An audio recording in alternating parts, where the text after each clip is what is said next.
Family, peace and love, and welcome back to the Rise with Zainab YouTube channel. If you are new here, welcome. We're so happy to have you. As always, please like, share, and subscribe. I really appreciate the love and the support. It truly goes a long way, so thank you. In today's video, I want to talk to you about how getting fired was the absolute best thing that could have ever happened to me. I know that sounds really strange, but I'll explain. I wanted to be a Delta flight attendant for a really long time. Ever since I took my first flight, I was 5 years old.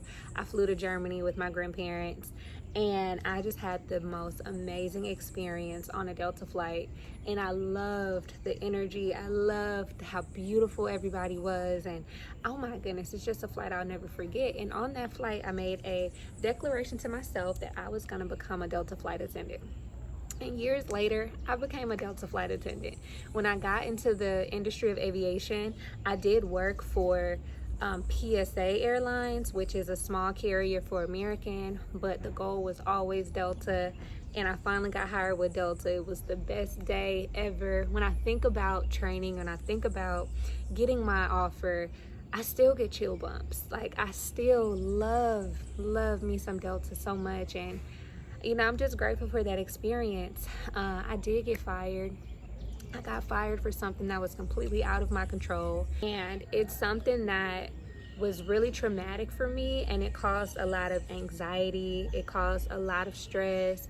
I felt violated because I got fired for something that I did not do. I was not involved. It had nothing to do with me. I will say, when you're in the aviation industry, if you give your travel pass to someone, or if you're flying with someone, or if anyone on your travel itinerary is associated with your flight benefits, if they do something that contradicts the rules, you are penalized. So if you're looking to join the aviation industry, make sure that you have people that you trust on your flight benefits, because in my case, I lost my job for something that someone else did, and it's okay.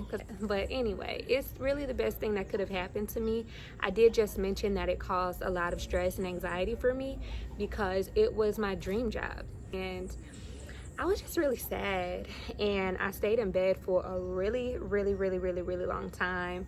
I felt somewhat embarrassed because everybody was so proud of me for getting this job, and those were some things that I had to overcome. I had to work through, because as you know, everything that the universe brings to you is either something that you have to work through or something that you have to heal from. And in this case, I realized that I still needed to work through some guilt and some shame, but most importantly, I needed to remember that I'm resilient and that I can do anything I put my mind to, just like I put my mind to becoming a Delta flight attendant, and I did. So getting fired was a beautiful thing, because again, I had to look at me, because why did getting fired trigger anxiety and depression for me, right? So there must have been some things that were lying dormant that needed to be addressed. So that was one amazing thing that getting fired from Delta did for me. Made me take a look in the mirror and work on some things that I thought I worked through, but clearly not if those things were triggered from getting fired. So I love that, because it also strengthened my relationship with self. It also made me get clear on what I want, because Delta was like the end all be all. Like, I was gonna be that 75-year-old fine flight attendant with her stilettos on and her red lipstick, and yeah, that came to an end real quick. So it's like, okay, what do I want? What do I really want in life? And do I really want to work for someone else for the rest of my life? Like, do I really want to be an entrepreneur, or do I really want to be an employee? So now I'm asking these questions like, okay, what do you want? Get clear on your vision. And so I just started to write things down and, you know, go back to what inspired me as a child. And as a child, I loved astrology and I loved traveling. And when I was 13 years old, I had the opportunity to go spend some time in the Amazon rainforest in Brazil, and that changed my life. So I was reminded of how much I love conservation, how much I love recycling, how much I love nature. So it's like, okay, if those are my desires and that's what I want to love, like what can I do to create something that will allow me to monetize what I love? So I started a company called Vegan Dragon. That quickly, like the overhead for that quickly ran up, and I was spending way more money than I was making, and it was just not really working out. And before you know it, like I was broke, super broke. And I was like, oh my God, I don't know what I'm gonna do. I realized that I was gonna need way more money, way more resources in order for that to work. I just decided to take a break. So I took my savings, what I had left in my savings, I think it was like $1,000 or so. And I actually I went to Egypt, right? Like I decided to book a flight out of New York, and I went to Egypt just because I just felt inspired to go to Egypt. And when I went to Egypt, it was so magical because there were so many revelations. And I was at a temple, my favorite temple is the Temple of Hathor, or the Temple of Dendera. And I was there, and a woman approached me, and she gave me a red dress with Zainab flowers on it, and on the back was lotus flowers, and she handed me this dress and was speaking fertility into my life. And the temple where I was, that's my favorite temple in the world, it's a temple of beauty, and it's where women went to go have their natural births. It was a birth center as well. And while I was there, I was just feeling so connected, and like it was such an outer body experience. Oh my God, I'll definitely make a video for that. But when I was leaving, a lady walked up to me and handed me a dress, and basically was saying that this is a year of fertility, and like she prophesied like a child. And I was like, thank you for the dress, this is cute, but I don't know about no child. Less than a year later, I found out that I was pregnant, and I still didn't have a job.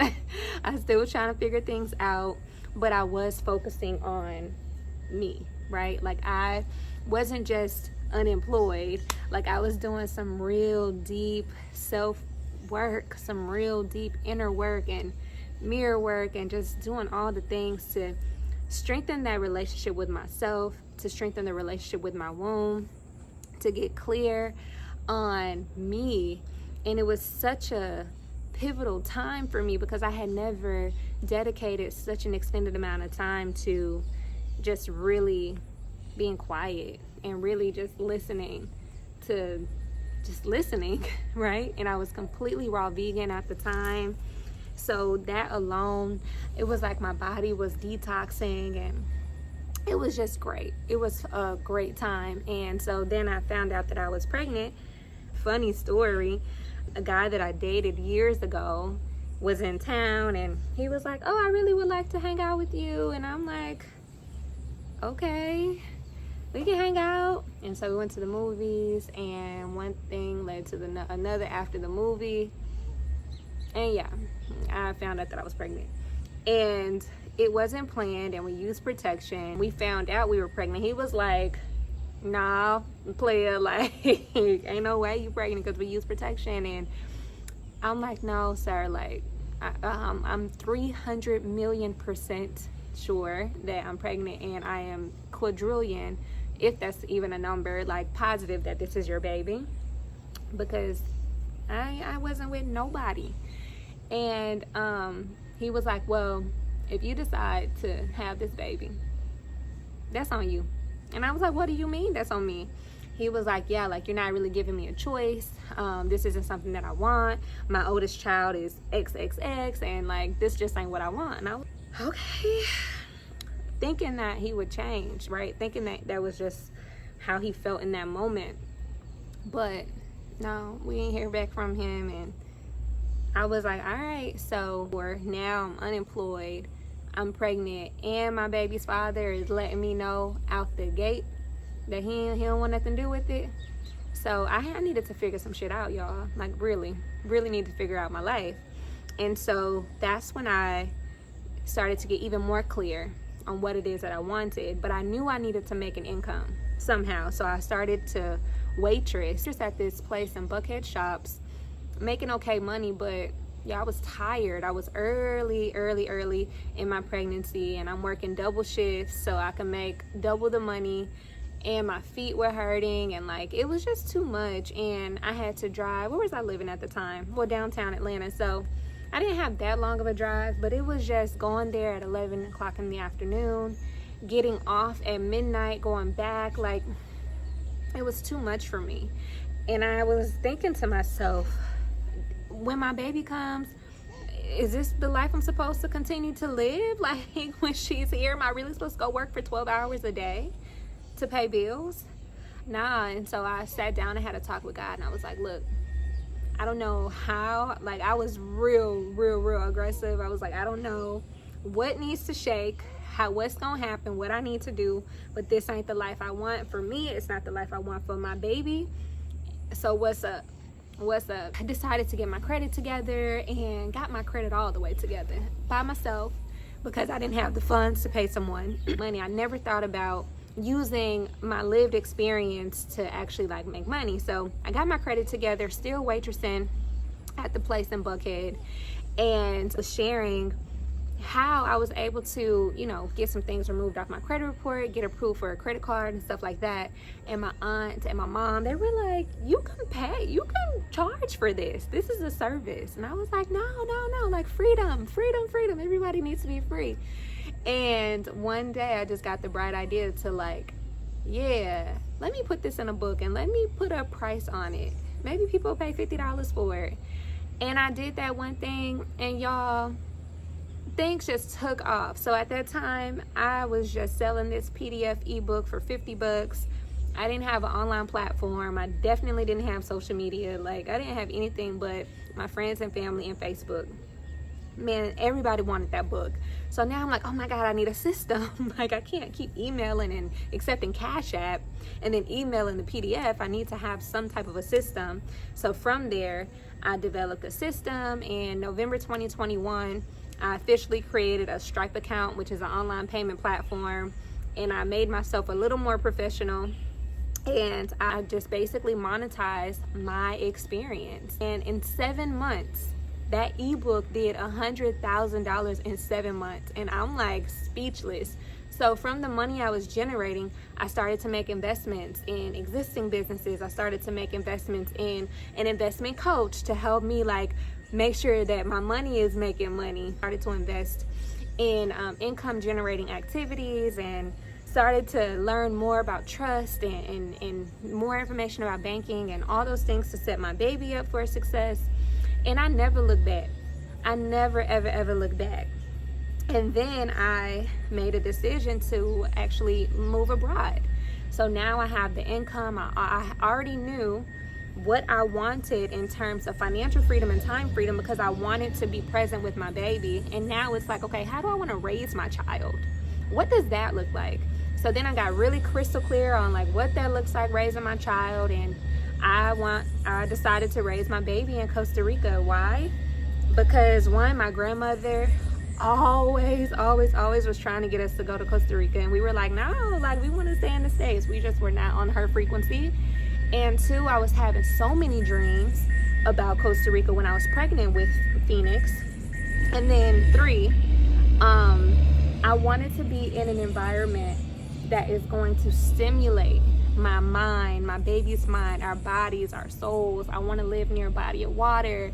I want to be in a place where we can just be, right? Where we can just be one with nature. There's not a lot of crime, where we can eat off the fruit in our garden. And like, I just wanted to be in a place that was slow motion, no hustle and bustle.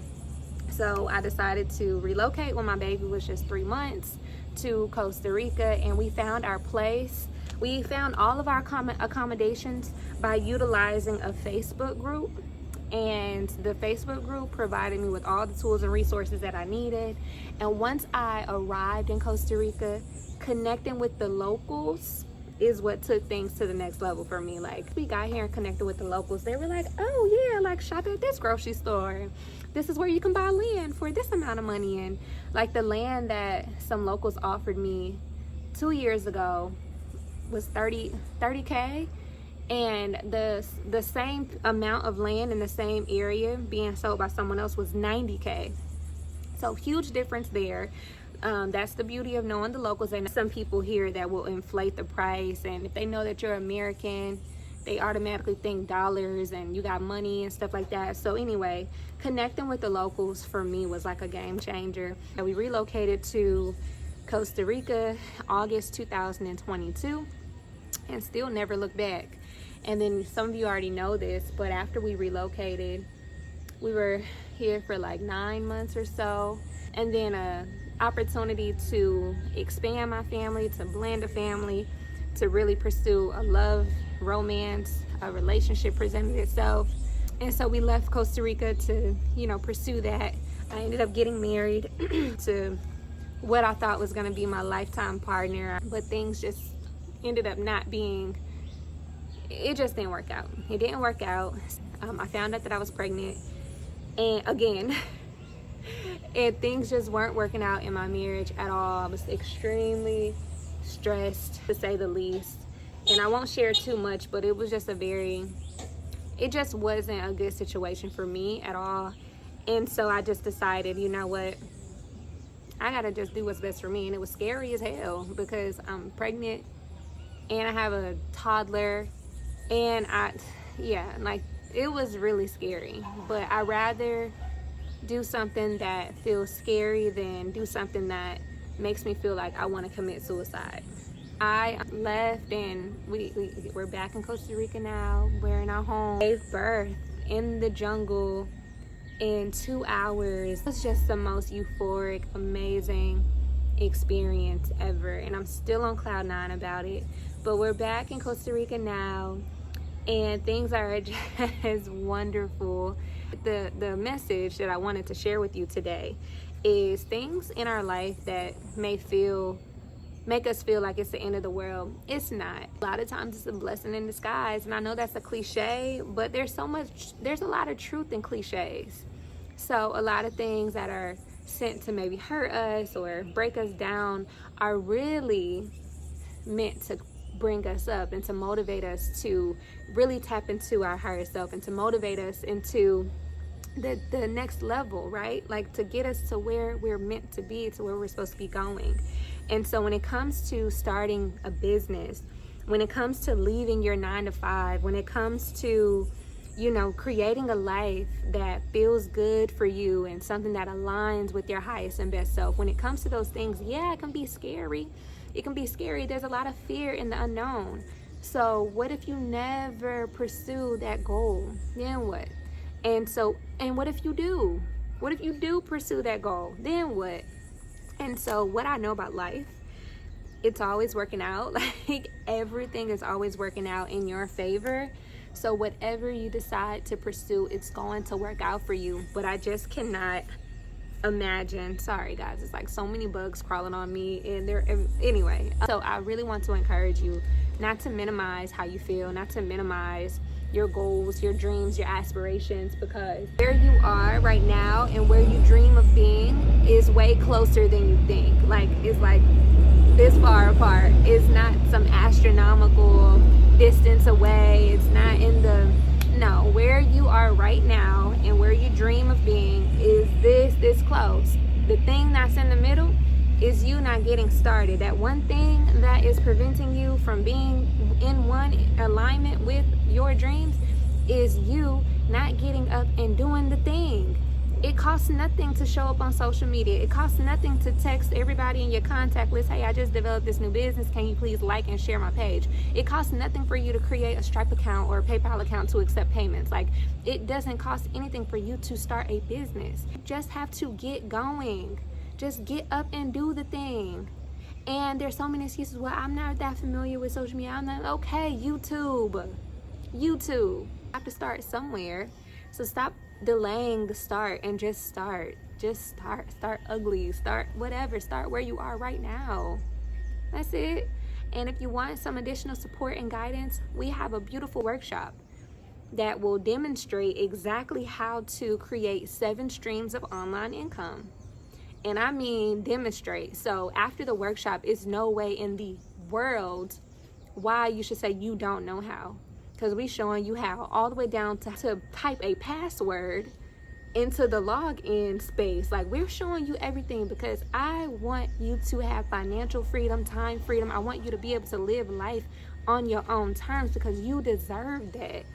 And when we don't have the space to live life on our own terms, we completely suppress our creativity. We don't get to spend enough time with our family. We don't travel. Like, we're self-sabotaging.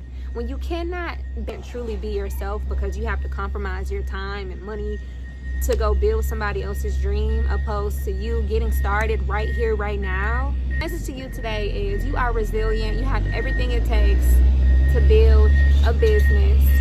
You have everything within you to reach your goals, and where you are right now and your goals are not that far apart, okay?